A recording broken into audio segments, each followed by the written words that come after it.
Hello students, welcome to my channel maths freak, जिसमें हम कर रहे हैं CSIR नेट मैथमेटिक्स के previous year questions.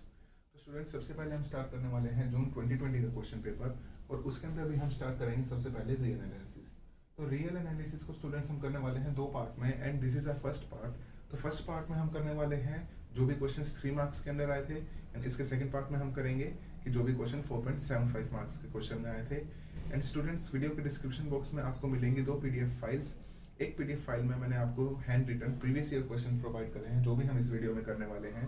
But student, I will still suggest कि आप ऑफिशियल वेबसाइट से या फिर किसी अच्छी बुक को रेफर करें, ताकि आपको क्वेश्चंस जो है एग्जैक्ट बुकिश लैंग्वेज में मिल जाए। स्टूडेंट्स, दूसरी फाइल में आपको मिलने वाले हैं रिजल्ट्स। जो भी रिजल्ट्स में क्वेश्चंस को के सॉल्यूशंस मैं यहाँ पे यूज करने वाला हूँ। तो फिर स्टूडेंट्स, हो सकता है यहाँ पे एग्जैक्ट स्टेटमेंट में आपको वो रिजल्ट ना बताऊँ, क्योंकि यहाँ पे हम क्वेश्चंस में कोशिश करेंगे कि रिजल्ट्स को कैसे अप्लाई करना है और कैसे किस क्वेश्चन में कौन से रिजल्ट को यूज करना है। तो स्टूडेंट्स, एग्जैक्ट रिजल्ट्स की स्टेटमेंट्स जो है आपको उस PDF फाइल्स के अंदर मिल जाएंगी। तो स्टूडेंट्स, लेट्स गेट स्टार्टेड।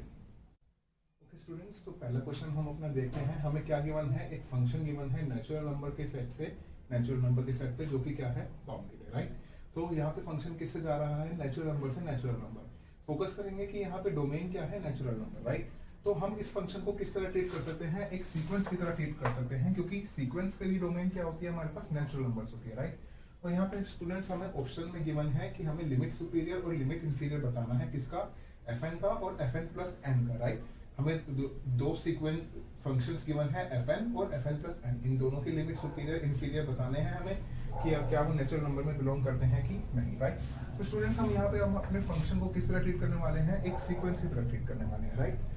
तो हमें क्या करना है? हमें एक बहुत ही सिंपल एग्जांपल लिया है कि fn = 1 for all natural numbers, right. तो हमने एक ऐसी सीक्वेंस ली है कि हमारे पास सारी पोजीशन पे, राइट। अगर इसको एज अ सीक्वेंस देखें तो ये कुछ इस तरह जाएगा कि हमारे पास सारे एलिमेंट्स क्या हैं? हमारे पास 1 ही है, राइट। अब ये क्या है? एक कांस्टेंट सीक्वेंस है, और कांस्टेंट सीक्वेंस क्या होती है स्टूडेंट्स? हमेशा कैसी होती है? कन्वर्जेंट होती है, राइट। तो जब भी हमारे पास एक कन्वर्जेंट सीक्वेंस गिवन होती है, तो हमें पता है कि उसका लिमिट सुपीरियर और उसका लिमिट इंफीरियर किसके इक्वल होता है? कि जिस पॉइंट को वो कन्वर्ट कर रही है, जो उसका लिमिट पॉइंट है, इन दिस केस 1। ये सीक्वेंस किसको कन्वर्ट कर रही है? अगर इसके सारे एलिमेंट्स 1 है तो ये 1 को कन्वर्ट कर रही है। तो इस केस में लिमिट सुपीरियर और लिमिट इंफीरियर दोनों ही क्या होंगे? 1। तो स्टूडेंट्स, अपने फर्स्ट ऑप्शन की तरफ देखते हैं। हमें बोल रहा है कि limit superior of fn belongs to natural number. तो हमने एक बहुत ही इजी एग्जांपल से ये डेमोंस्ट्रेट किया कि लिमिट सुपीरियर क्या है? 1, और जो कि किस में बिलोंग करता है? नेचुरल नंबर में। तो मतलब कि स्टेटमेंट क्या हो जाएगी? ट्रू। और एक और बात स्टूडेंट्स, हमें इस क्वेश्चन के अंदर बताना है कि कौन सी स्टेटमेंट्स ट्रू नहीं है, राइट। तो जो भी स्टेटमेंट गलत होगी, हमारा आंसर सही वो वाला होगा, राइट। तो अगर ये स्टेटमेंट सही है तो मतलब ये हमारे पास सही ऑप्शन नहीं है इस क्वेश्चन के लिए, राइट। अब हमें देखते हैं कि limit inferior of fn belongs to natural number. अब स्टूडेंट्स, 1 यहाँ पे हमारे पास लिमिट इंफीरियर भी है, और 1 क्या करता है? नेचुरल नंबर में बिलोंग करता है। तो ये स्टेटमेंट करेक्ट हुई, लेकिन क्वेश्चन के हिसाब से रॉन्ग हुई, क्योंकि हमें वो स्टेटमेंट ढूंढनी है जो यहाँ पे गलत है, राइट। अब स्टूडेंट्स को कह रहा है कि लिमिट सुपीरियर फाइंड आउट करो fn+n का। अब स्टूडेंट्स, कुछ नहीं करना है कि fn हमें 1 गिवन है, तो हम क्या करेंगे? इसके अंदर हम n ऐड कर देंगे। तो जो हमारा ये fn+n है, इसको लेट्स से मैं यहाँ पे लिख देता हूँ gn। ये जो हमारा नए वाला fn है, लेट्स से gn लिख देता हूँ कि gn क्या ले रहा हूँ मैं? fn+n। तो ये क्या हो जाएगा? अगर मैं अपना यही एग्जांपल लूं तो ये हो जाएगा 1+n। तो 1+n क्या है? ये एक सीक्वेंस की तरह ट्रीट करूंगा, राइट। अगर मैं 1+n को एक सीक्वेंस की तरह देखूं, तो अगर n इंफिनिटी को टेंड करेगा, तो ये वैल्यू जो है हमारी इंफिनिटी को टेंड करेगी। दैट मींस कि ये सीक्वेंस जो है वो अनबाउंडेड अबव है, राइट। अब अगर ये सीक्वेंस अनबाउंडेड अबव है, तो अगर आपको लिमिट सुपीरियर और लिमिट इंफीरियर का, ये बहुत ही इजी कॉन्सेप्ट है, किसी भी बुक में देखोगे तो लिमिट सुपीरियर और लिमिट इंफीरियर दोनों किसके? ये जो नई सीक्वेंस है gn या फिर fn+n, जिसकी हम यहाँ पे बात कर रहे हैं, दोनों ही क्या हो जाते हैं? इनफाइनाइट हो जाते हैं, राइट। ये बहुत इजी डेफिनेशन है। क्यों? क्योंकि अनबाउंडेड कब हो जाता है? तो दोनों लिमिट सुपीरियर के केस में हम क्या देखते हैं कि हम पहले पूरी सीक्वेंस का सुप्रीमम देखते हैं, फिर सेकेंड टर्म से सीक्वेंस का सुप्रीमम देखते हैं, फिर थर्ड टर्म से सुप्रीमम देखते हैं, और उन सब का वो किसको कन्वर्ट करती है? इंफिनिटी को, और सिमिलरली लिमिट इंफीरियर भी। तो यहाँ पे हमें उसने क्या बोला है कि limit superior of fn+n belongs to natural number, लेकिन इंफिनिटी जो है नेचुरल नंबर के सेट में बिलोंग नहीं करती है। कई बार स्टूडेंट्स कंफ्यूज हो जाते हैं कि वो नेचुरल नंबर में आती है, बट एक्चुअली वो एक्सटेंडेड नेचुरल नंबर सिस्टम के अंदर आती है कि अगर मुझे इन्फिनिटी को कंसिडर करना है तो मुझे उसे एक्सटेंड करना पड़ेगा। तो मतलब कि इन्फिनिटी जो है नेचुरल नंबर के सेट में नहीं आती है, मतलब ये स्टेटमेंट रॉन्ग हुई। और अगर हमें क्वेश्चन में नो ट्रू स्टेटमेंट देखनी है तो हमारे पास यहाँ पे ऑप्शन कौन सा करेक्ट होगा, सी।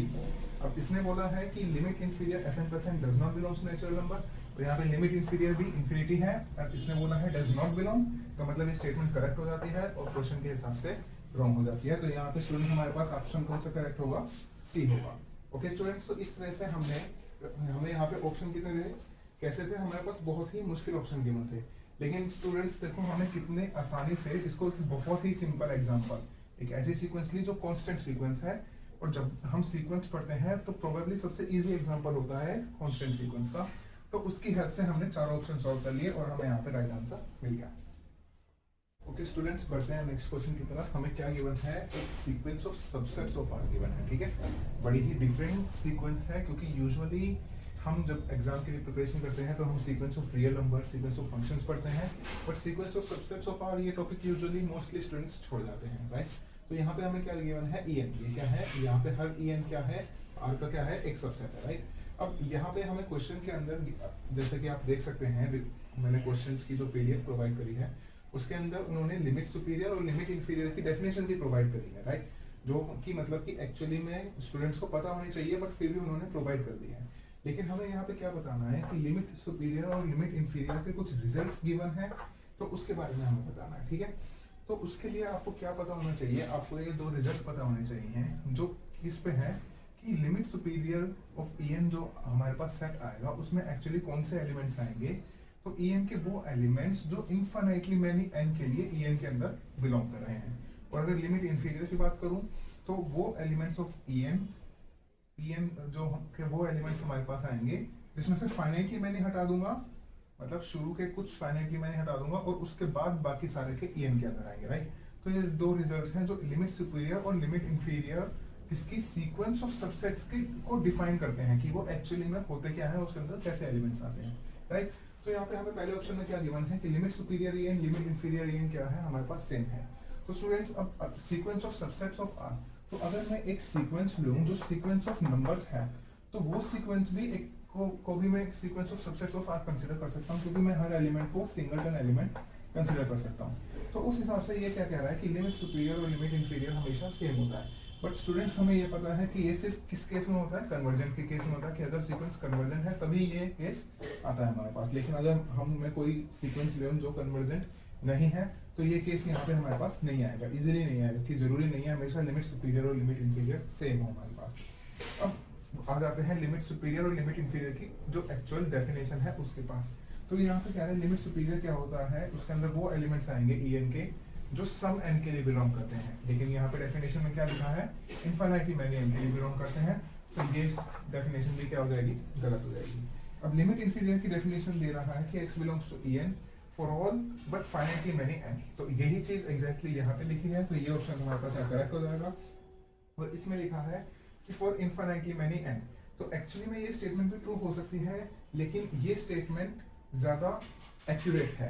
और अगर हमारे पास ये क्वेश्चन एमसीक्यू में आ रहा है, मतलब एक ही ऑप्शन करेक्ट होगा, तो हमारे पास डेफिनेटली ऑप्शन सी करेक्ट होगा। ओके, तो हमें मतलब कि इस ऑप्शन के बारे में सोचने की जरूरत नहीं है। अगर मेरे पास ये मोर करेक्ट ऑप्शन है और मैं एमसीक्यू के अंदर हूँ, तो डेफिनेटली यही वाला आंसर हमारे पास करेक्ट होगा। तो इसलिए स्टूडेंट्स यहाँ पे ये दो रिजल्ट बहुत इंपॉर्टेंट है, क्योंकि इस टॉपिक से sequence of subsets of R हम यूजुअली जो है पढ़ के नहीं जाते, और इस पर काफी कम क्वेश्चन आए हैं, और इस बार CSIR मैथ में क्वेश्चन आया है, इसलिए ये रिजल्ट्स जो हैं मैंने रिजल्ट शीट में भी आपको प्रोवाइड करे हैं। तो इसलिए इन रिजल्ट्स को अब याद रखें, क्योंकि आगे आने वाले CSIR में भी इनके ऊपर हमारे पास क्वेश्चंस बन सकते हैं। स्टूडेंट्स बढ़ते हैं नेक्स्ट क्वेश्चन की तरफ। हमें क्या गिवन है, 4 ऑप्शंस गिवन है, और हमें हर किस में बताना है कि R2 से R में काउंटेबल मैनी कंटीन्यूअस फंक्शंस या काउंटेबल मैनी कंटीन्यूअस इंजेक्टिव या सजेक्टिव फंक्शंस एग्जिस्ट करते हैं कि नहीं करते, राइट। तो स्टूडेंट्स यहाँ पे अगर हम सारे ऑप्शन को लाइन में देखें तो हमें इजीली दिखेगा कि यहाँ पे सही ऑप्शन कौन सा है, डी ऑप्शन है, कि there exist no continuous bijective function from R2 to R, right. क्योंकि देखो R2 की डायमेंशन क्या होती है 2 और R की डायमेंशन क्या होती है 1, राइट। तो यहाँ पे हमारे पास कोई इंजेक्टिव फंक्शन ही एग्जिस्ट नहीं करेगा। और बाइजेक्टिव का मतलब क्या होता है, 1 1 प्लस ऑन टू, राइट, मतलब इंजेक्टिव प्लस सब्जेक्टिव, क्योंकि R2 की डायमेंशन ज्यादा है तो कोई भी इंजेक्टिव फंक्शन यहाँ से एग्जिस्ट नहीं कर सकता, राइट। तो क्लियरली यहाँ पे ऑप्शन डी करेक्ट है।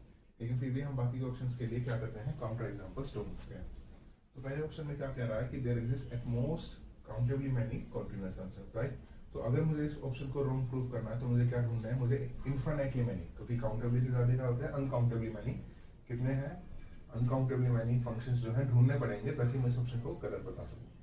तो फंक्शन मैंने कौन सा कंसीडर करा है student, f of xy equals to x plus a। f of xy क्यों लिया, क्योंकि हम कहां से जा रहे हैं, R2 में से जा रहे हैं, राइट। तो अब a किस में बिलोंग कर रहा है मेरे पास, रियल लाइन में, राइट। तो मतलब कि a रियल लाइन में से कोई भी नंबर हो सकता है हमारे पास।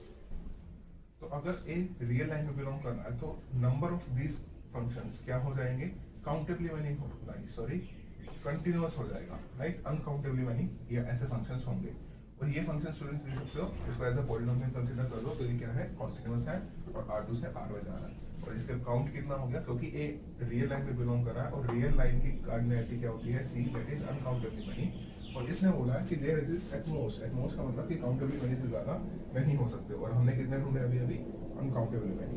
तो ये वाला क्वेश्चन क्या हो जाएगा, गलत हो जाएगा। तो कह रहे there exist at most countably many subjective map, right. अभी जो हमने कॉन्टिन्यूअस देखा है उसमें सब्जेक्टिव देख लेते हैं। अब स्टूडेंट्स यही मैप हमारे पास सब्जेक्टिव भी होता है, right. Subjective means onto. देख सकते हैं कि x प्लस a किस में जा रहा है, हमारे पास R के अंदर मैप हो रहा है, राइट। अब R के अंदर मैं कोई भी पॉइंट ले आऊं और उसमें से लेट से मैं a सब्ट्रैक्ट कर दूं तो वो वाला x जो है मेरे पास कहाँ मिल जाएगा, मुझे R2 में मिल जाएगा, राइट। x, y मुझे मिल जाएगा, x मिल जाएगा तो x, y तो मिल ही जाएगा, क्योंकि y हमारे पास यहाँ पे है ही नहीं तो y की वैल्यू में कोई भी वैल्यू कंसीडर कर सकता हूँ अपने पॉइंट के लिए। तो मतलब कि एटलीस्ट एक पॉइंट के लिए मुझे R में क्या मिल जाएगा, मुझे f of xy यानी कि डोमेन जो की है R2 उसके अंदर एक पॉइंट मिल जाएगा। मतलब कि ये फंक्शन क्या है मेरे पास, सब्जेक्टिव है। अब सेम सब्जेक्टिव फंक्शंस भी कितने हुए, अब एक जो है रियल लाइन में बिलोंग कर रहा है तो कितने हो जाएंगे, अनकाउंटेबली मैनी। और ये कह रहे हैं एट मोस्ट, मतलब कि ज्यादा से ज्यादा काउंटेबली मैनी है, तो ये स्टेटमेंट भी रॉन्ग हो जाएगी। अब कह रहे there exist infinitely many continuous injective maps from R2 to R।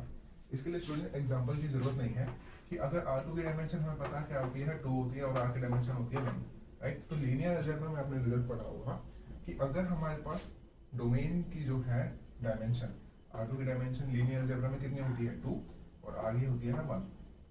तो जो ज्यादा डायमेंशन वाला है उसे कम डायमेंशन वाले में मैं इंजेक्ट नहीं कर सकता, 1 1 फंक्शन नहीं बना सकता। सिमिलरली अगर ऑन टू की बात करें तो और अगर होता हमारे पास लेट से R से R2 होता, राइट। तो R2 की डायमेंशन क्या हो गई 2 और R की डायमेंशन 1, राइट। मतलब हमें एक बड़े स्पेस की प्री इमेज ढूंढनी है छोटे स्पेस में। तो ऐसा कैसे हो सकता है, हमें हर पॉइंट की इमेज नहीं मिलेगी, कुछ पॉइंट बच जाएंगे। तो सिमिलरली अगर R से R2 में देखूं तो यहाँ पे कोई भी सब्जेक्टिव मैप एग्जिस्ट नहीं करता, राइट। ये दो काफी यूजफुल रिजल्ट्स आते हैं और लीनियर अलजेब्रा से इनका ओरिजिन होता है कि अगर मेरे पास डोमेन की जो है मेरे पास डायमेंशन ज्यादा है तो मैं उसे इंजेक्ट नहीं कर सकता एक छोटे स्पेस में, और अगर मेरे पास को डोमेन की डायमेंशन ज्यादा है तो उसको मैं सब्जेक्टिव मैप्स नहीं बना सकता, किससे, एक छोटे मैप से, राइट। तो यहाँ पे क्या लिखा है कि इनफाइनाइटली मैनी इंजेक्टिव मैप्स, और हमें यहाँ पे दिख रहा है कि there does not exist any map, मतलब कि 0 नंबर ऑफ मैप्स एग्जिस्ट कर रहे हैं। तो इनफाइनाइटली मैनी कैसे कर सकते हैं, तो ये स्टेटमेंट भी क्या हो जाएगी, रॉन्ग। अब कह रहे हैं there exist no continuous bijective maps, right.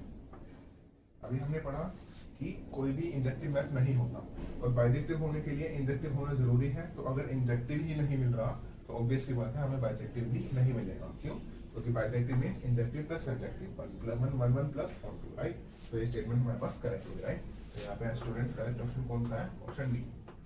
और ये एमसीक्यू क्वेश्चन है हमारे पास, तो एक ही ऑप्शन करेक्ट होगा। Okay okay students, next question में हमें क्या करना है, हमारे पास ये क्या गिवन है, सीरीज ऑफ फंक्शंस गिवन है हमें, और हमें बताना है कि किस इंटरवल के अंदर हमारे पास क्या करती है, कन्वर्ट करती है। ओके, तो स्टूडेंट्स यहाँ पे एक रिजल्ट यूज करने वाला हूँ मैं जिसका नाम है MN टेस्ट, और ये आपको रिजल्ट शीट में मिल जाएगी, ठीक है। तो यहाँ पे हम क्या कर रहे हैं, पहले तो हम अपनी nth टर्म का क्या कर रहे हैं, मॉडुलस चेक कर रहे हैं, ठीक है। तो हमने इसका मॉड निकाला, तो -1 to the power sin nx, ये sin nx भी बाउंडेड है हमारे पास, इसकी मैक्सिमम वैल्यू भी 1 होती है, और -1 टू द पावर n इसकी मैक्सिमम वैल्यू भी 1 होती है। तो ये वाला जो मोड है हमारे पास, इससे क्या हो जाएगा, छोटा हो जाएगा, राइट, क्योंकि इसकी मैक्सिमम वैल्यू 1 ही रह सकती है।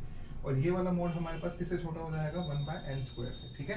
तो n to the power log n n² से बड़ा कैसे होता है, तो स्टूडेंट्स देखिए log n जो है हमेशा बढ़ता जा रहा है, राइट, लेकिन यहाँ पे 2 हमने क्या कर दिया है, फिक्स कर दिया है। ऐसे देखिए कि अगर मैंने यहाँ पे 2 तो फिक्स कर दिया कि ये हमेशा यहाँ पे 2 ही रहेगा, लेकिन log n जो है n के साथ बढ़ता रहेगा। देखिए log n कहाँ जाता है, ऐसे टेंड करता हुआ कहाँ जाता है, इन्फिनिटी की तरफ जाता है, मतलब कि log n एक पॉइंट पे आकर बढ़ता चला जाएगा, लेकिन ये n स्क्वायर ही रह जाएगा, राइट। तो अगर ये वैल्यू बड़ी होती रहेगी, तो अगर हम इसको 1 के नीचे लेंगे तो ये वाला मोड हमारे पास क्या रहेगा, हमेशा इस वैल्यू से छोटा रहेगा। तो स्टूडेंट हमने यहाँ पे n स्क्वायर ही क्यों लिया है, हमने क्यों लिया है, क्योंकि हमें mn टेस्ट के थ्रू क्या प्रूव करना था कि ये जो हमारी सीक्वेंस है ये पूरी R में कन्वर्जेंट है, वो भी यूनिफॉर्मली। कैसे देखते हैं, तो mn टेस्ट क्या कहता है कि जब हमारी सीरीज एक कैसी सीरीज से छोटी हो जाए, एक ऐसी सीरीज जो कि क्या हो, एब्सोल्युटली कन्वर्जेंट हो, राइट। तो यहाँ पे mn क्या है, 1/n²। अब 1/n² क्या है, एक पॉजिटिव टर्म की सीरीज है जो कि कन्वर्ज होती है बाय p टेस्ट। हमें पता है कि समीशन 1/n² कन्वर्जेंट है बाय p टेस्ट, राइट। अगर ये हमारे पास स्ट्रिक्टली ग्रेटर देन 1 होता है तो बाय p टेस्ट ये क्या होती है, कन्वर्जेंट होती है। और हमें पता है 1/n², मैं n की जगह 1 डालूंगा, 2 डालूंगा तो सारी टर्म्स पॉजिटिव है, दैट मींस ये एब्सोल्युटली कन्वर्जेंट है, कन्वर्जेंट है, एक ही बात है। तो हमारी सीरीज जो है, अगर मैं यहाँ दोनों जगह समीशन लगा दूं तो मेरे पास क्या हो जाएगा कि मैं जो समीशन fnx है वो समीशन mn से क्या हो जाएगा, छोटा हो जाएगा। और ये समीशन mn क्या कर रही है, कन्वर्जेंट कर रही है। तो अगर एक कन्वर्जेंट सीरीज से मेरी सीरीज छोटी हो गई तो मतलब कि मेरी सीरीज भी हमेशा क्या करेगी, कन्वर्ज करेगी। क्यों, क्योंकि ये टर्म्स जो कि उससे बड़ी हैं, जब बड़ी वाली टर्म्स कन्वर्ज कर रही हैं तो ऑब्वियसली छोटी वाली टर्म्स भी कन्वर्ज करेगी। ओके, तो यहाँ पे इसका जो हमारे पास इंटरवल ऑफ कन्वर्जेंस क्या आएगा, वो क्या आएगा, r, राइट।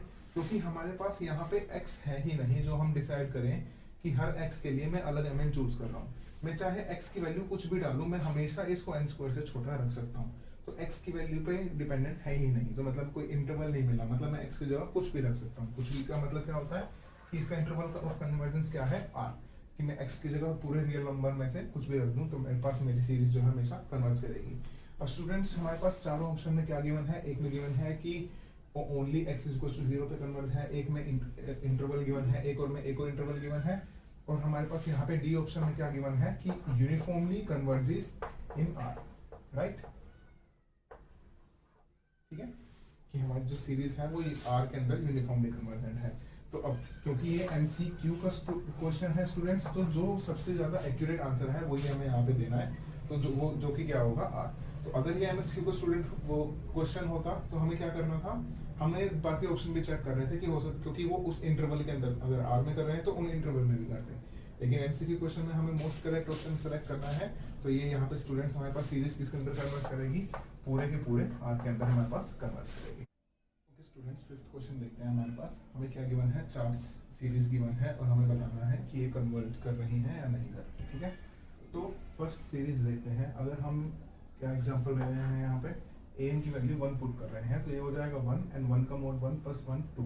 तो ये सीरीज किस में कन्वर्ट हो जाएगी, ये हो जाएगी -1n और 1/2, राइट। तो ये क्या है, ऑल्टरनेटिंग सीरीज है। और ऑल्टरनेटिंग सीरीज में हमें क्या देखना होता है कि हमें देखना होता है कि ये तो हमारे पास किस में आ जाता है कि इसका एज पार्शियल सम क्या है, हमारे पास यहाँ पे बाउंडेड है।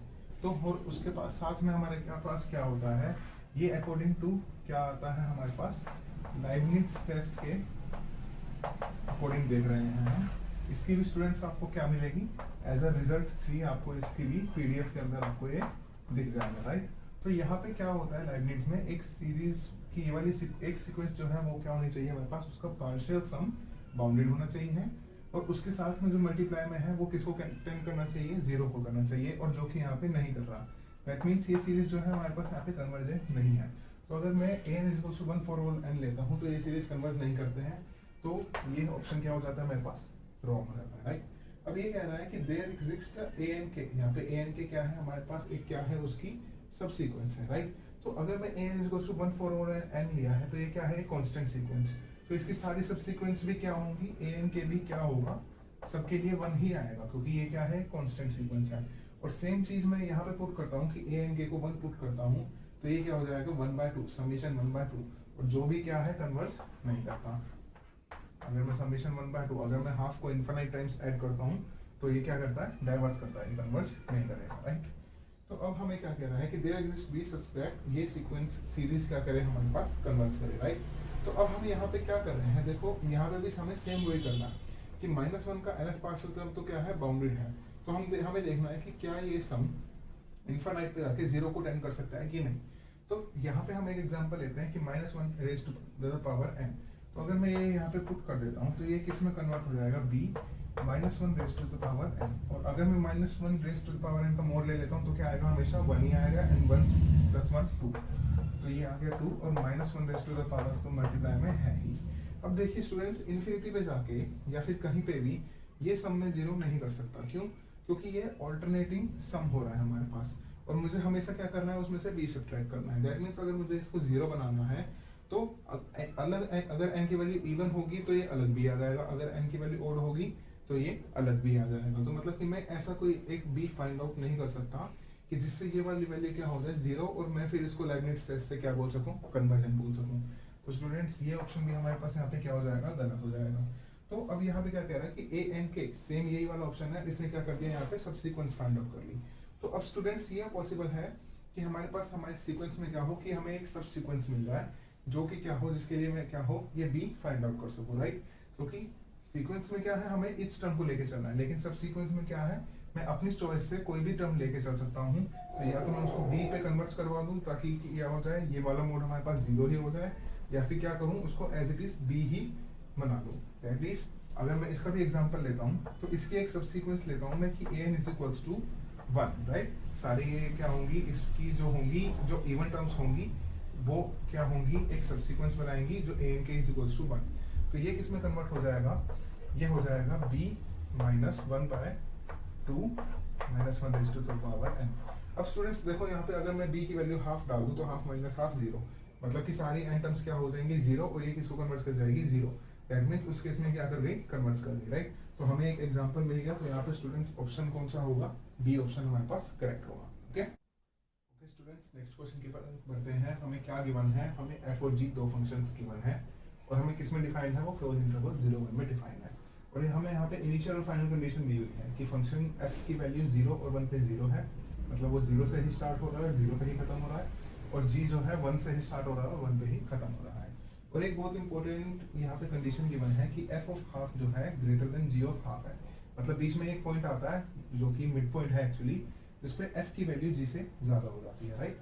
तो हमने क्या किया है यहाँ पे, पहले तो हमने f को बना लिया, राइट। हमने उसको पहले 0 पे भी 0 रखी और 1 पे भी 0 रखी और हमने इसको f बना लिया। ये वाला कर्व क्या है हमारे पास, ये कर्व है हमारे पास f, राइट। तो और हम क्या करते हैं कि g को किससे स्टार्ट करना है, हमें 1 से ही स्टार्ट करना है और 1 पे भी वही खत्म करना है।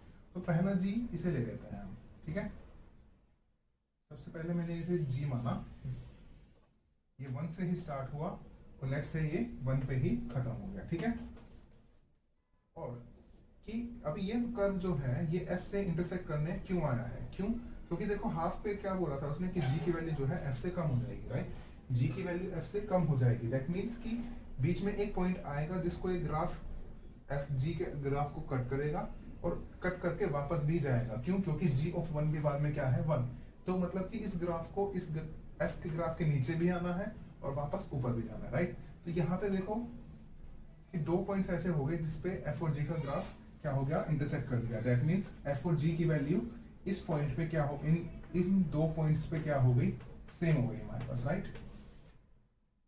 अब देखिए स्टूडेंट्स, g और किस तरीके से आ सकता है कि g अगर ऐसे आया हमारे पास और वापस ऊपर चला गया, एंड लेट्स से एक बार फिर से नीचे आया और फिर से वो किस तरफ चला गया, ये 1 की तरफ चला गया, राइट।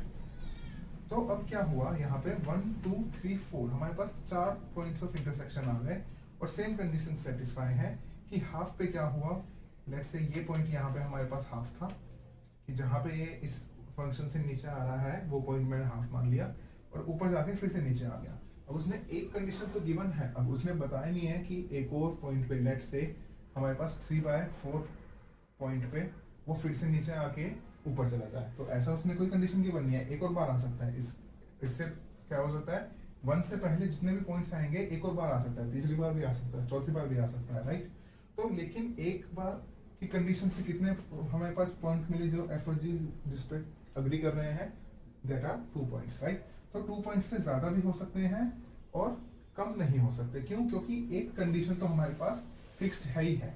तो मतलब कि मिनिमम 2 होंगे, तो हमें क्या बोलते हैं कि यहाँ पे हमारे पास क्या हुआ, एटलीस्ट 2 पॉइंट्स हुए।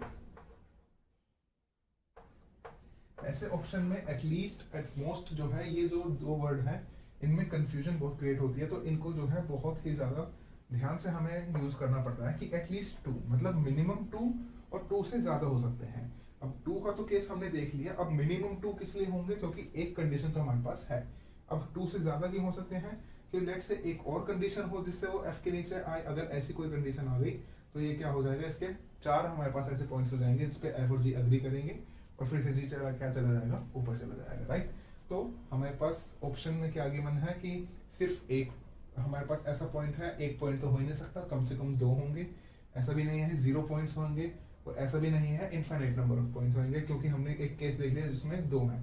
तो हमारे पास ऑप्शन कौन सा करेक्ट होगा कि जिसमें क्या होंगे, एटलीस्ट 2 ऐसे पॉइंट्स हैं जिसपे एफ और जी क्या कर रहे हैं, अग्री कर रहे हैं।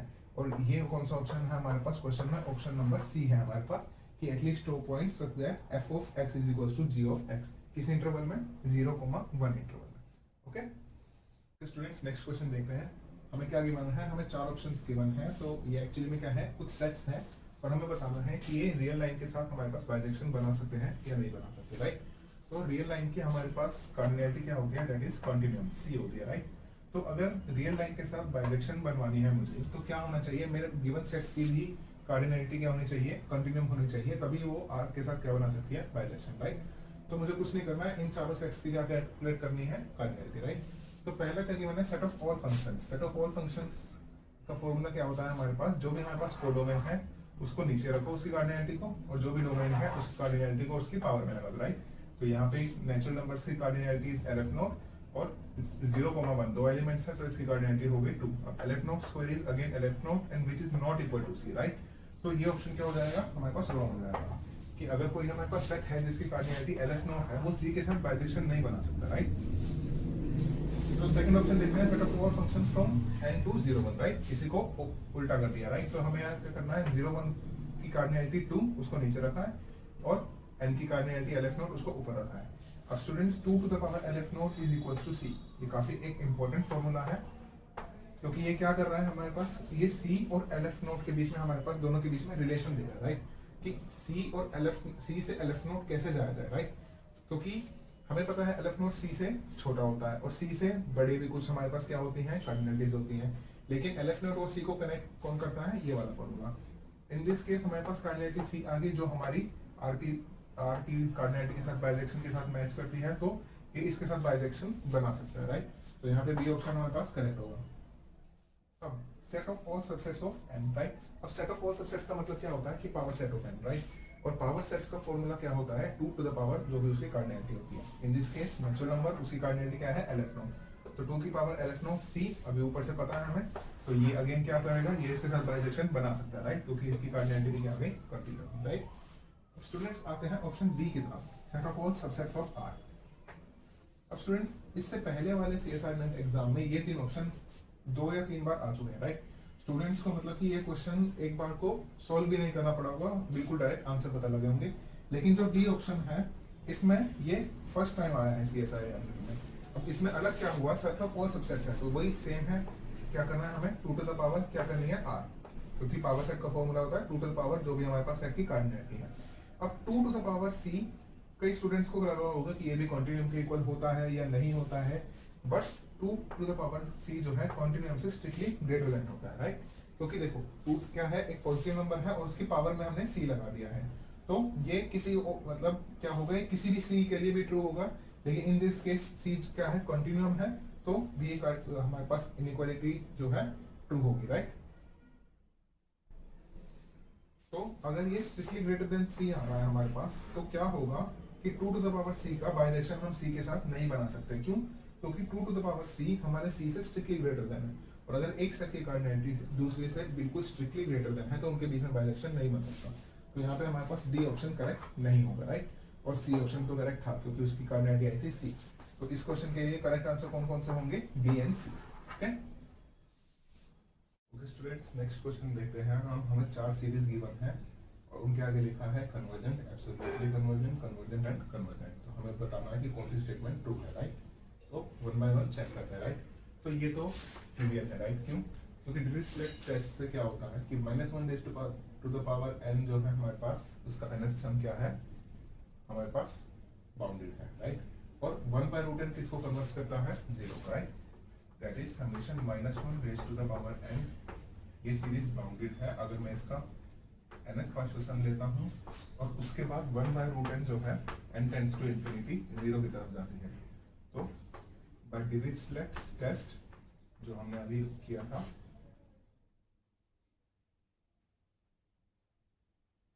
इसकी जो है मैं रिजल्ट शीट में आपको प्रोवाइड करवाता हूँ कि एक्चुअली में डिरिचलेट टेस्ट क्या कहता है। तो अभी समझने के लिए क्या होगा कि हमारे पास एक सीरीज है, इसको हम ऐसे लिख सकते हैं समेशन un इंटू bn। तो सीरीज में तो क्या प्रोडक्ट में लिखेंगे, सॉरी दो सीक्वेंस के प्रोडक्ट में। तो un क्या है हमारे पास -1 raise to the power n, और vn क्या है 1/√n, राइट।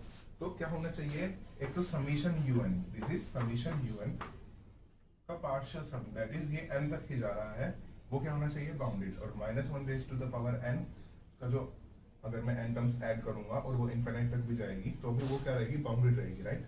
और 1/√n तो 0 की तरफ जा ही रहा है। तो बाय डिरिचलेट टेस्ट ये सीरीज क्या करेगी हमारे पास, कन्वर्ज करेगी। और सिर्फ कन्वर्ज नहीं करेगी, यूनिफॉर्मली कन्वर्ज करेगी। तो अगर कन्वर्ज भी कर रही है तो ये स्टेटमेंट हमारे पास ट्रू है, राइट। स्टूडेंट सेकंड ऑप्शन में क्या चेक करना है, हमें एब्सोल्युटली कन्वर्जेंट चेक करना है। तो उसके लिए हम अपनी सीरीज का मोड चेक करेंगे, और मोड लगाएंगे तो -1 टू द पावर n का मोड लगाएंगे तो क्या हो जाएगा 1। तो ये सीरीज किसमें बदल जाएगी हमारे पास 1 + 1/n+√n, राइट। अब स्टूडेंट देख सकते हैं हमें यहाँ पे टेस्ट लगाने की कोई जरूरत नहीं है कि यहाँ पे n की हाईएस्ट पावर क्या है 1, दैट इज ये एक तरह से नीचे लीनियर है। और अगर p टेस्ट से देखा जाए क्योंकि √n जो है उसकी पावर n से छोटी है, तो यहाँ पे डोमिनेट कौन करने वाला है, n करने वाला है। और समेशन 1/n हमें पता है क्या होती है, डाइवर्स करती है, राइट। आप इस सीक्वेंस, इस सीरीज में और इस सीरीज में डीएलएम्बर्ट रेशियो टेस्ट भी लगा सकते हैं। तो लिमिट क्या आएगी, फाइनाइट आएगी। तो हमारे पास क्या रिजल्ट आएगा कि this two series converge and diverse together. और अगर ये डाइवर्स कर रही है तो ये भी डाइवर्स करेगी। तो ये स्टेटमेंट हमारे पास रॉन्ग हो जाएगी कि ये एब्सोल्युटली कन्वर्जेंट नहीं है। और अगर ये पूछ रहा होता सिर्फ कन्वर्जेंट, तो डिरिचलेट टेस्ट सेम वही यूज करना था, मैं -1 raise to the power n और ये 0 को जाना है, तब ये क्या हो जाती, कन्वर्जेंट हो जाती। तो ये सीरीज सिर्फ कन्वर्जेंट है लेकिन एब्सोल्युटली कन्वर्जेंट नहीं है। So this is an example of conditional convergent series हमारे पास, राइट। नेक्स्ट में क्या करना है हमें, इसको सेपरेट डिवाइड करते हैं तो ये आएगा 1/n plus -1 raise to the power n by n plus log n by n to the power 3/2, right. यहाँ पे सब क्या आगे समेशन आएगा। अब देखिए स्टूडेंट, समेशन 1/n हमारे पास क्या करता है, डाइवर्स। तो हमें आगे की सीरीज को चेक करने की जरूरत नहीं है। अगर सिर्फ ये डाइवर्स कर रहा है हमारे पास तो हमारी पूरी सीरीज ही डाइवर्स करेगी, क्योंकि हमें आगे का चाहे कन्वर्ज भी कर रही हो लेकिन सिर्फ एक डाइवर्स कर गई तो ये पूरी सीरीज इनफाइनाइट को जाएगी, राइट। तो और ये कह रहा है कन्वर्जेंट, तो ये स्टेटमेंट भी हमारे पास क्या हो जाएगी, गलत, राइट। ऑप्शन देखिए, इसको थोड़ा सा सेपरेट लेते हैं। तो इसको प्रीवियस वाले ऑप्शन की तरह अगर मैं सेपरेट डिवाइड करूँ तो ये आ जाएगा -1 raise to the power n by n to the power 3/2। तो इसकी तो हमें कोई दिक्कत नहीं है। सेम डिरिचलेट का टेस्ट लगाएंगे यहाँ पे तो क्या हो जाएगा, -1 raise to the power n bounded है और 1/n/3/2 का n टू द पावर 3/2 कहाँ जाता है, हमारे पास 0 की तरफ जाता है। तो ये तो हमारे पास कन्वर्जेंट है, राइट। और अब हम देखते हैं कि summation log n by n to the power 3/2 convert करता है कि नहीं। अब ये सीरीज भी हमारे पास कन्वर्ट करती है। अब रीजन क्या देंगे, हम यहाँ पे यूज करेंगे integral test, right. Integral test में स्टूडेंट्स क्या होता है कि हम समेशन की तरह क्या की जगह यूज करते हैं इंटीग्रल। और अगर मेरे पास इंटीग्रेशन ऑफ log n ये जाएगा 0 से इंफिनिटी, तो log n to the power 3/2 इसको dn ही ले लेते हैं अभी, राइट। तो अगर ये इंटीग्रल मेरे पास कन्वर्ट कर जाएगा, यानी कि ये इंटीग्रल की वैल्यू एक फाइनाइट नंबर आ जाए, तो मेरे पास मेरी सीरीज ऑफ दिस नंबर भी क्या करेगी, कन्वर्ट। अब इंटीग्रल कन्वर्ट करने का मतलब फाइनाइट नंबर आ जाए, और सीरीज कन्वर्ट करने का मतलब कि अब ये तो यहाँ पे हमें कन्वर्ट ही चाहिए। तो कन्वर्ट प्लस कन्वर्ट अल्टीमेटली हमारी ये टोटल सीरीज जो है वो कन्वर्ट ही करेगी, राइट। तो अब ये इंटीग्रल कन्वर्ट कैसे करता है, यहाँ पे क्या करो स्टूडेंट्स, log n को आप पुट कर दो, टी पुट कर दो, राइट। तो log n की जगह टी पुट करेंगे, डेरिवेटिव लेंगे तो 1/n dn की जगह क्या पुट करेंगे, dn। तो यहाँ पे हमारे पास 1/n है, n की पावर 3/2 को लिख दो n इंटू में रूट n। तो 1/n dn कहाँ चला जाएगा, dt में चला जाएगा। इसकी जगह क्या पुट कर दोगे आप, t पुट कर दोगे, राइट। और रूट n, अब अगर log n की जगह t है तो डेट मीन्स दोनों को e की पावर में ले लो, e की power log n equals to e to the power t, right. e पे से log जो है हट जाता है, that is n is equal to e to the power t। यहाँ पे किसकी वैल्यू कैलकुलेट कर रहे हैं, root n, that is n to the power half. तो n की पावर हाफ क्या हो जाएगा, e to the power t/2, right. अब ये हाफ नीचे है, इसको ऊपर ले जाएंगे, e to the power minus t/2। तो इंटीग्रल किस में कन्वर्ट हो जाएगा, ये हो जाएगा 0 से इंफिनिटी। अब log n को t पुट करा था वो वाला t, dn by root n, इसको डिफरेंशिएट करेंगे, log n का आएगा 1/n, dt का आएगा dt, राइट। तो 1/n dn, n चला गया हमारे पास dt में, राइट। तो dt और ये e to the power t/2 वाला था हमारे पास नीचे, तो ये हो जाएगा ऊपर जाके माइनस t/2। स्टूडेंट्स ये इंटीग्रल को आप इजीली चेक कर सकते हैं। यहाँ पे आप क्या लगाइए, यहाँ पे आप बाय पार्ट्स लगाइए और देख सकते हैं कि ये इंटीग्रल हमारे पास कन्वर्ज कर रहा है, राइट। एक फाइनाइट नंबर आएगा हमारे पास। तो अगर ये इंटीग्रल कन्वर्ज कर रहा है मतलब ये इंटीग्रल कन्वर्ज कर रहा है, मतलब ये series summation log n by n to the power 3/2 converge कर रही है, और ये तो कन्वर्ज कर ही रही है, और दो कन्वर्जेंट सीरीज का सम भी क्या होता है, कन्वर्जेंट, राइट। तो यहाँ पे हमारे पास बी ऑप्शन क्या था कि ये सीरीज कन्वर्ज कर दी है, तो ये बी ऑप्शन भी हमारे पास क्या होगा, करेक्ट होगा, राइट। तो हमारे पास कौन कौन से ऑप्शंस करेक्ट हो जाएंगे, यहाँ पे ए और डी करेक्ट हो जाएंगे।